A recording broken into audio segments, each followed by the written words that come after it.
और मैं इनेलो परिवार के अंदर हमारी पार्टी के सुप्रीमो चौधरी ओम प्रकाश चौटाला जी, पार्टी के महासचिव चौधरी अभय सिंह चौटाला जी और पार्टी के हमारे प्रदेश अध्यक्ष रामपाल माजरा जी और हमारी पार्टी के जिला अध्यक्ष हमारे भाई साहब प्रधान जी सतवीर सिसाई जी का बहुत बहुत धन्यवाद करता हूं।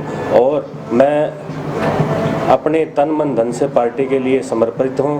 मैं विश्व हिंदू महासंघ के अंदर कार्य किया है, अपने हिंदुत्व की आवाज़ उठाई है और सनातन गौरक्षा महासंघ के अंदर गौ माता के लिए हर टाइम हर संभव मैंने मदद करने का प्रयास किया है। वो सारे कार्य मैं आज पार्टी में रहकर वो भी करता रहूँगा और अपनी पार्टी के धर्म प्रचार के साथ साथ पार्टी की मजबूती हरियाणा के अंदर नींव जो एक नींव का पत्थर होता है उसकी भांति कार्य करूँगा, जिससे पार्टी को मजबूती मिले और पार्टी हर कोने के अंदर जो आज हरियाणा के अंदर युवा बेरोजगारी की तरफ घूम रहा है कि युवाओं को रोजगार नहीं मिल रहा है, एक किसान वर्ग है जो एमएसपी के लिए लड़ रहा है, किसानों की एमएसपी की आवाज़ को उठाया जाएगा। और साथ साथ में हमारे जो व्यापारी भाई हैं जो सुबह निकलते हैं शाम को अपने घर में घुसते हैं, उनके अंदर जो जीएसटी के कानून के अंदर जो संशोधन के लिए कार्यरत होगा उसके ऊपर पार्टी के साथ मिलकर आला कमान के नेतृत्व में कार्य करने का कार्य करूँगा।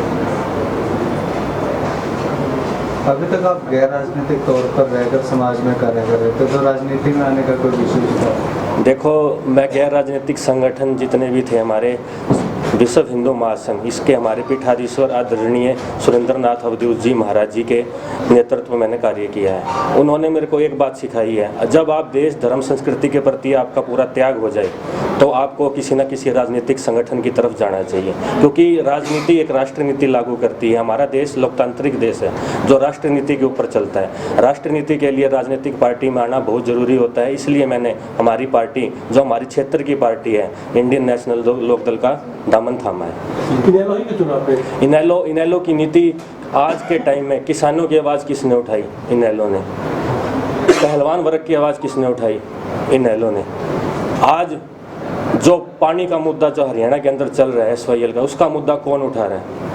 हमारी इनेलो पार्टी। इसलिए इनेलो पार्टी मैंने हर तरीके से सोच विचार के, क्योंकि इनेलो पार्टी एक ऐसी पार्टी जो जवान की पक्की है, जो आपको बोल दिया वो मुख का वचन एकदम कांटे की तरह है। वो कहते हैं ना, रघुकुल रीत सदा चली आई, प्राण जाए पर वचन ना जाए। चौधरी अभय चौटाला जी वही हैं। चौधरी देवीलाल जी के वंश चौधरी अभय चौटाला के अंदर पूरी विरासत के अंदर वो खून दौड़ता है चौधरी देवीलाल का।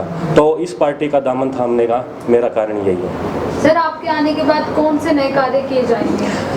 कार्य करने के लिए सारे के सारे आला कमान के नेतृत्व में हम मीटिंग करेंगे। उसके अंदर सबसे पहले हम रोजगार के ऊपर जाएंगे। आज युवा एजुकेशन लोन लेके अपनी डिग्री पूरी करता है और उसके बाद नौकरियों के लिए फाइलें उठा के कभी बेंगलोर जा रहा है, कभी कर्नाटक जा रहा है, आउट ऑफ स्टेट जा रहा है। वो जितना पैसा कमाता है उससे ज़्यादा वहाँ लगा देता है। इंडिया के अंदर, हमारे हरियाणा के अंदर सबसे बड़ी कमी है मैन्युफैक्चरिंग प्लांट की।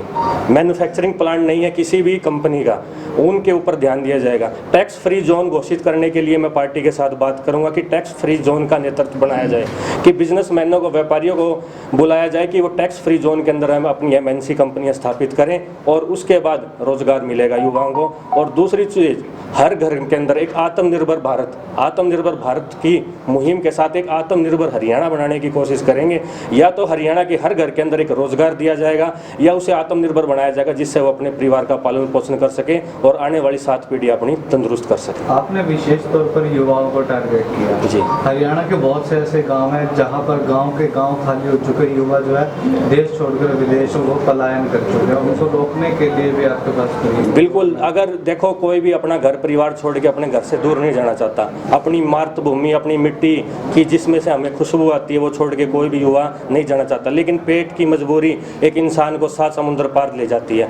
आज लाखों युवाएं डोंकी बन के कोई अमेरिका जा रहा है, कोई कनाडा जा रहा है, कोई दूसरी कंट्रियों में जा रहा है, वो सिर्फ अपने पेट के लिए जा रहा है। जब युवाओं को अपने भारत के अंदर, हरियाणा के अंदर रोजगार दिखेंगे तो वो अपना हरियाणा छोड़ के कहीं नहीं जाएंगे। और हमारा हरियाणा तो वैसे ही तंदुरुस्त है, सिर्फ और सिर्फ डायरेक्शन मिलने की जरूरत है। जैसे ही युवाओं को डायरेक्शन मिलनी चालू हो जाएगी, इसके अंदर हमारे अंदर हरियाणा का जैसे रोजगार का आंकड़ा बढ़ेगा तो अपने युवा कहीं नहीं जाएंगे। नीति 100 साल पहले आपने कहा था मोदी जी बढ़िया काम कर रहे थे, सिद्ध में कांग्रेस ने जी। किया था, मोदी जी से मोह भंग होने का। नहीं, मोदी जी से मोह भंग कुछ नहीं हुआ है। मोदी जी ने जो हिंदुत्व की आवाज़ उठाई थी उसकी हम आज भी सराहना करते हैं। जो राम मंदिर बनाया है वो हमारी हिंदुत्व की आवाज़ के लिए सबसे बढ़िया है।